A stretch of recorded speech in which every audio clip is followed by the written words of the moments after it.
China itu akan pasti defensif. Dan memang seperti biasa kita juga pasti defensif dan setelah itu counter attack. Tetapi mereka sangat-sangat defensif. Line mereka sangat turun sampai ke depan gawang. Jadi waktu itu sangat susah untuk bobol pertahanan China. Artinya saat bertahan itu sangat penting kita ambil posisi dulu daripada lawan. Itu yang selalu dipentingkan. Jadi memang secara fisik China itu memang sangat-sangat kuat. Jadi kita nggak bisa meremehkan lawan China ini.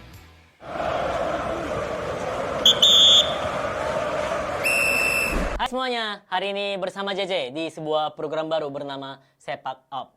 Bola kok diomongin? Ya, karena kita bakal omongin bola khususnya seputar Timnas Indonesia. Kenapa saya bikin program Sepak Up ini? Karena saya ingin speak up seputar Timnas setelah sekian lama nggak omongin bola khususnya Timnas. Nah, sebelum kita lebih lanjut, disclaimer dulu. Saya bikin konten ini bukan untuk membandingkan era kepelatihan sebelumnya dan sekarang. Di sini saya hanya untuk sharing seputar dunia bola bersama kalian para pecinta Timnas Indonesia. Nah, karena Timnas kita akan bertanding besok di GBK melawan China. Kita review dulu pertandingan sebelumnya saat away ke China saat kualifikasi Piala Dunia round 3 leg pertama. Nah, saat itu saya sendiri ada di situ juga, di lapangan sendiri dan bersama Coach Sintayong waktu itu. Memang hasilnya kalah, sangat disayangkan dengan skor 1-2. Tetapi kita tetap harus review biar kita bisa memperbaiki dan bisa memenangkan pertandingan besok melawan China. Jadi formasi China waktu itu formasi 4-3-3 dan formasi Indonesia seperti biasa yang Coach Sin pakai 3-4-3. Jadi kalau kita lihat formasi 3-4-3 mungkin pertama kita lihat dulu kiper kita waktu itu Martin Paes dan 3 back. Back kiri dulu itu Kelvin Verdong dan tengah Jay dan ketiga itu yang sebelah kanan ya itu May Silgers dan sebelah kiri lagi Shane Patinama dan sebelah kanannya itu ada Kevin. Di tengah gelandang itu ada Ivar dan Nathan ada berdua dan di depan 3 orang lagi itu di kirinya itu ada Rafael Lackner, di kanannya itu ada si Witan. Nah, jadi dengan formasi 3-4-3 kita bermain seperti biasa dan waktu itu memang situasinya kita udah prediksi bahwa itu China itu akan pasti defensif. Dan memang seperti biasa kita juga pasti defensif dan setelah itu counter attack. Tetapi mereka sangat-sangat defensif. Line mereka sangat turun sampai ke depan gawang. Jadi waktu itu sangat susah untuk bobol pertahanan China waktu itu. Jadi kita langsung masuk aja. Jadi saat mereka yang menyerang pasti ada 3 pemain dekat kotak penalti ya. Dan caranya pasti long ball ke 3 pemain depan tersebut. Jadi memang secara fisik China itu memang sangat-sangat kuat. Jadi kita nggak bisa meremehkan lawan China ini. Jadi kita coba lihat ya. Ini baru aja mulai. Ini baru menit 0 detik 5 ini. Detik 5 aja udah pemain depan 3 ini sudah di depan gawang kita. Di depan kotak penalti kita ya. Jadi begitu mulai mereka langsung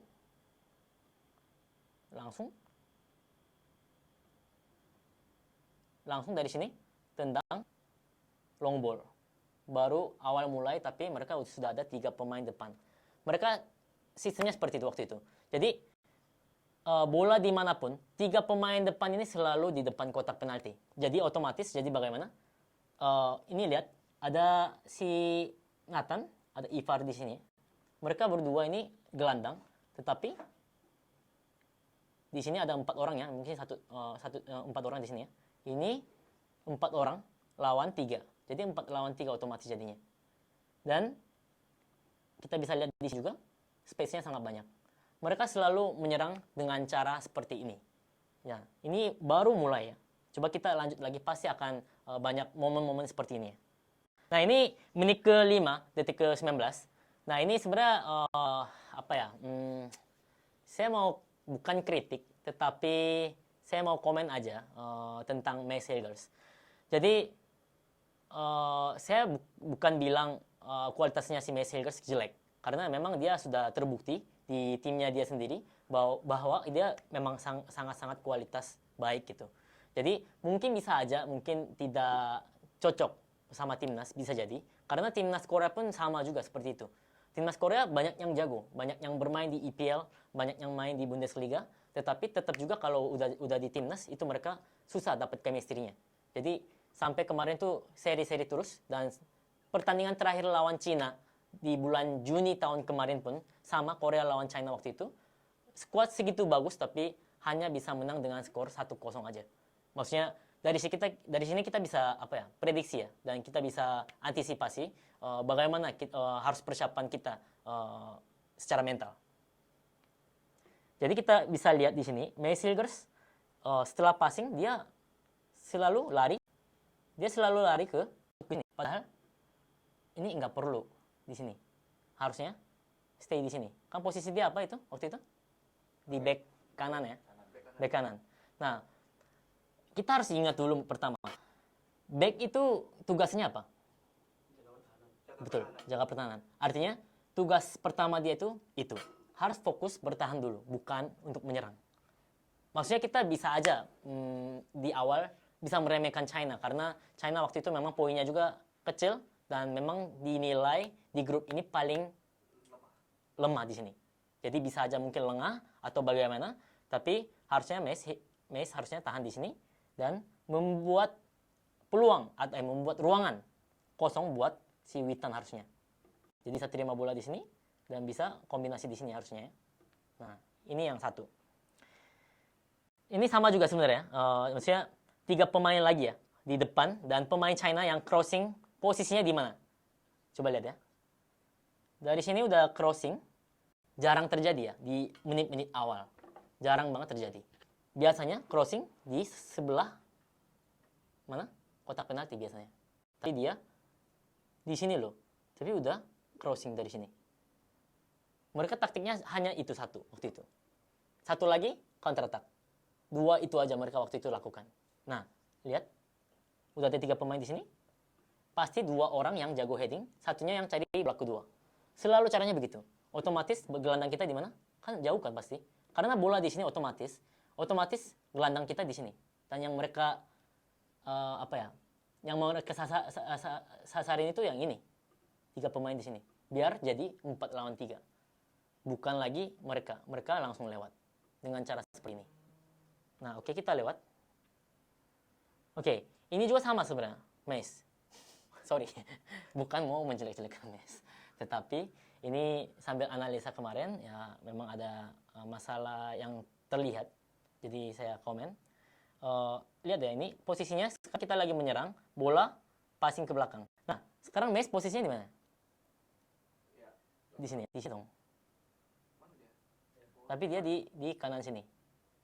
Nah, ini pun dia jalan kaki, harusnya cepat kembali. Memang oke. Saat menyerang harus menyerang. Itu memang pesan dari coaching juga waktu itu. Jadi yang jago mengetahui kapan dia harus maju, kapan dia harus mundur itu si Rizky Ridho sebenarnya. Karena Rizky Ridho yang mungkin sangat lama ya bersama dengan coaching. Jadi dia betul-betul paham. Dan kita bisa lihat setiap pertandingan lawan Aussie kemarin juga, lawan Bahrain kemarin juga sama. Ridho itu yang paling jago menentukan situasinya. Kapan dia harus maju sih dengan bawa bola atau tanpa bola. Itu yang aku menilai si Rizky Ridho itu sangat baik. Oke, kita lanjut ke slide 5. Nah, di sini Mes lagi, sorry. Jadi bukan mau menjelek-jelekan, sekali lagi ya, sorry. Nah, ini Mes di sini melakukan pelanggaran. Ini daerah mana? Daerah kita. Nah, waktu itu situasinya bagaimana? Possession ball-nya itu waktu itu kita 74% di kita. Artinya, kita yang menguasai pertandingan waktu itu. Walaupun waktu itu ya memang kalah ya dengan skor 2-0. Tetapi maksudnya di sini, Messi ini melakukan pelanggaran. Pelanggaran yang tidak perlu kita lakukan. Kenapa? Kan selama ini udah menguasai bola terus dan dominan menyerang tanpa ada shooting dari lawan. Tapi artinya kita melakukan pelanggaran ke lawan, sama aja kita kasih peluang buat lawan untuk cetak gol. Artinya yang mereka bisa lakukan apa? Cuman bisa cetak lewat set piece. Itu doang sebenarnya waktu itu. Jadi kita harus hati-hati nggak perlu kita pelanggaran. Cuman kita dorong aja ke samping harusnya. Bukan mau ambil bola dengan paksa. Jadinya pelanggaran kan. Nah ini yang kita harus hati-hati ya. Jadi daerah-daerah lawan tidak masalah foul. Tapi daerah-daerah kita nggak boleh kita melakukan pelanggaran kalau bisa. Sama juga nanti leg kedua. Pasti persis bakal sama. Mereka pasti bakal persiapan banyak untuk set piece menyerang. Pasti. Oke, kita lanjut. Nah, slide 6. Sebenarnya ini sama juga. Nathan yang pelanggaran daerah ini. Daerah ini harusnya oke sebenarnya. Tapi melawan China nggak boleh. Alasannya kenapa? Kalian mungkin bisa tahu ya. Ini momen apa? Mereka free kick dan sampai cetak gol ke gawang kita waktu itu. Momen kemasukan gol ini. Nah, daerah yang harusnya nggak bahaya, tapi sekarang jadi bahaya. Artinya melawan China nggak boleh kita benar-benar melakukan pelanggaran di daerah kita. Daerah kita artinya setelah garis tengah ya, itu daerah kita. Nggak boleh melakukan pelanggaran. Nah, pasti lawan akan sengaja bikin bikin Indonesia melakukan pelanggaran terus di daerah mereka, daerah kita ya maksudnya, daerah Indonesia ya. Jadi lawan pun tahu mereka lebih unggul di set piece. Jadi tahu hasil ini kan maksudnya. Ini kemasukan gol, sangat disayangkan. Mereka tendang bolanya ke sini. Bola sampai ke sini dan situasinya jadi begini. Nah, memang ini menurut saya sendiri ini individu error. Bisa aja kita salahkan Shane, tapi kita harus kembali ke momen sebelumnya. Pelanggaran di daerah kita.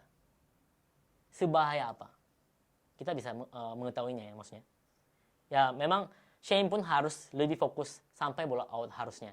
Tapi ya udah terjadi ya mau gimana kan maksudnya. Kita harus bisanya cuma memperbaiki dan mengevaluasi aja. Dan sebagai pecinta timnas Indonesia, harusnya menurut saya ya percaya sama pemain-pemain timnas yang ada di squad siapapun. Mau 11 starting 11 boleh. Boleh juga ya cadangan semua. Kita harus percaya satu demi satu. Nggak boleh percaya yang ini, yang nggak percaya yang ini. Oke, kita sama-sama pecinta timnas Indonesia, jadi kita harus sayang sama semua pemainnya. Ya memang ini, jadi menurut saya sih ya kalau kita lihat hanya menilai pertandingan aja, bukan di luar pertandingan ya. Tapi kalau kita menilai pertandingan aja, ini menurut saya memang benar-benar individu error. Oke, kita lanjut. Ini ada 2 slide langsung. Slide 13-14. Menit ke-43. Menit ke-43, detik ke-13. Jadi, ini situasinya. Ada yang tahu mungkin ini momen apa? Pasti banyak yang nggak tahu. Karena ini sebenarnya momen kemasukan gol juga. Kita benar-benar harus analisa. Yang paling penting analisa itu saat kemasukan gol. Apa yang terjadi sebelum itu. Bukan pas dia syutingnya bagus ya bagaimana bisa tepis kan. Tapi itu nggak penting. Tapi proses sebelum itu apa yang terjadi. Itu yang kita harus benar-benar fokus. Coba kita lihat. Ini posisinya passing dari Kelvin sepertinya ke Lackner. Dan Lackner dia kontrol. Akhirnya lawan dari belakang intercept. Dan Lackner jatuh. Itu udah kehilangan bola di sini. Kehilangan bola artinya apa? Back kita harus turun lagi untuk ambil posisi yang baik. Oke. Coba kita langsung lanjut. Nah, bola udah ke sini. Messi di mana? Di sini. Oke. Nah, kita bisa nonton kembali kalau banyak yang bilang saya bilang kemarin di Nalar dia jogging. Tapi bisa nonton kembali, dia memang jogging di sini. Memang jogging. Sayang sekali. Mungkin lengah sepertinya dari Mes. Nggak sengaja. Dia jogging, mungkin kita nggak ada yang mikir bola bakal masuk ke sini gitu. Nggak ada yang nyangka lah, tiba-tiba. Orang di sini kita banyak kok begini. Siapa yang nyangka kan? Ya mungkin Mes anggap lengah, jadinya dia hanya jogging aja. Oke? Nah, artinya saat bertahan itu sangat penting kita ambil posisi dulu daripada lawan. Itu yang selalu dipentingkan dalam sepak bola, khususnya pertahanan. Oke, kita lanjut. Oh ya, sebelum lanjut, sekali lagi, defender itu memang harus defend dulu, harus fokus defend, harus antisipasi dulu ya. Oke. Nah, ini udah selesai babak pertama. Nah, di halftime ini ya kita bisa lihat statistik. China waktu itu ball possession-nya hanya 26% dan Indonesia 74%. Dan passing aja jumlahnya 103 dari China, 304 dari Indonesia. Dari sini udah kelihatan banget apa ya? Bisa dibilang kualitas, bisa dibilang kita dominan bermain dan menyerang dan menguasai bola. Artinya sebenarnya kita yang harusnya bisa cetak gol atau setidaknya seri, tetapi kita kemasukan gol karena ini menurut saya individu error. Kita lanjut lagi dan di babak kedua ini memang ada pergantian. Marcelino masuk, Witan keluar, Rido masuk, Meis keluar, dan Tom Haye masuk dan Shane keluar. Ini baru mulai pertandingan dan di dalam sepak bola ini memang sangat-sangat penting yang namanya switch play.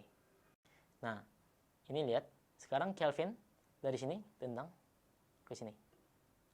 Kenapa penting? Coba. Itu juga kita harus tahu sebenarnya. Nah, kalau bola di kiri, otomatis pemain-pemain China kemana? Ke kiri juga, ke sini semua. Nah, berarti di sini jadi kosong. Bukan pentingnya ini juga sebenarnya. Nah, setelah bolanya ke sini, mereka bagaimana lagi? Pasti pindah lagi ke kanan. Dengan pindah seperti ini, lini pertahanan akan berubah dan runtuh. Mulai di situ. Makanya kita kenapa perlu switch play terus-terusan? Ya itu. Kita sambil switch play, kita melihat celah di mana kita harus bisa passing atau terupas. Itu yang kita incar sebenarnya. Detik ke-24. Oke. Slide 17 ya. Lihat lagi. Tom sekarang di mana? Di sini ya. Nah, sama juga yang seperti yang saya bilang tadi. Dari tengah dia bergerak ke samping lagi. Waktu itu dia setelah passing bergerak. Itu yang sangat penting di dalam sepak bola sebenarnya. Oke, kita ke slide 18. Ini menit ke-62. Sama juga ini switch play. Tom Haye, Kelvin, Rido, Jay, semua mereka punya skill bagus untuk switch play. Dan akurat, sangat-sangat akurat.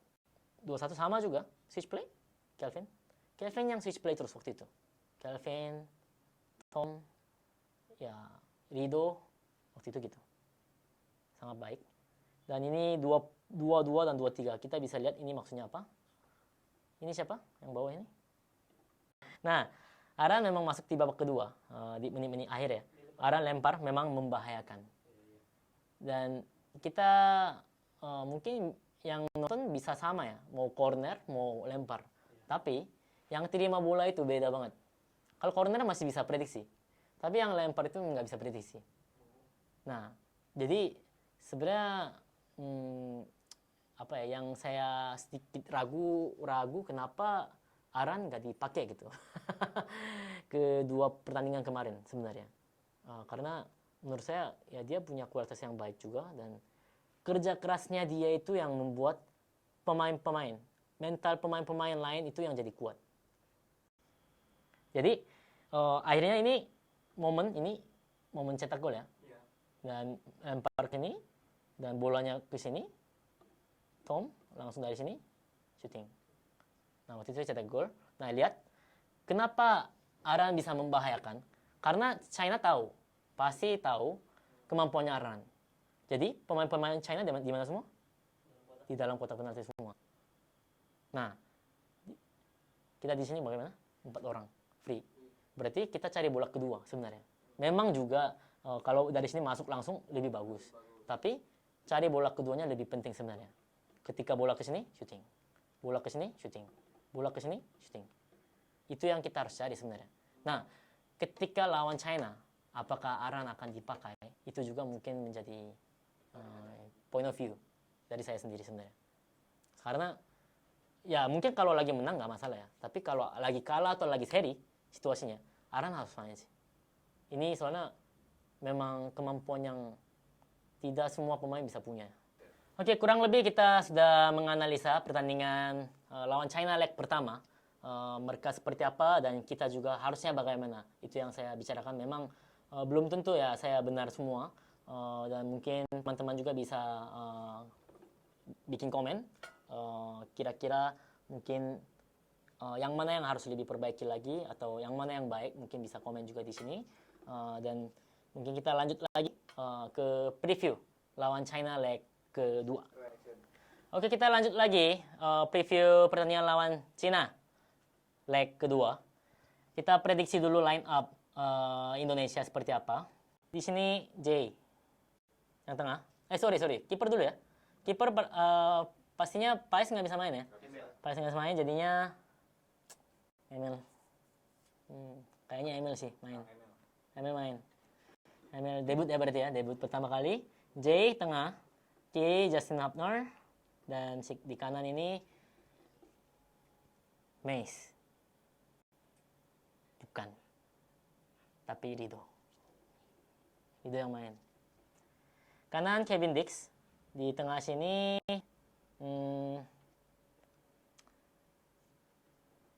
Tom Haye satu lagi di sini. Kalau menurut saya yang saya prediksi sepertinya betul Pelupesi.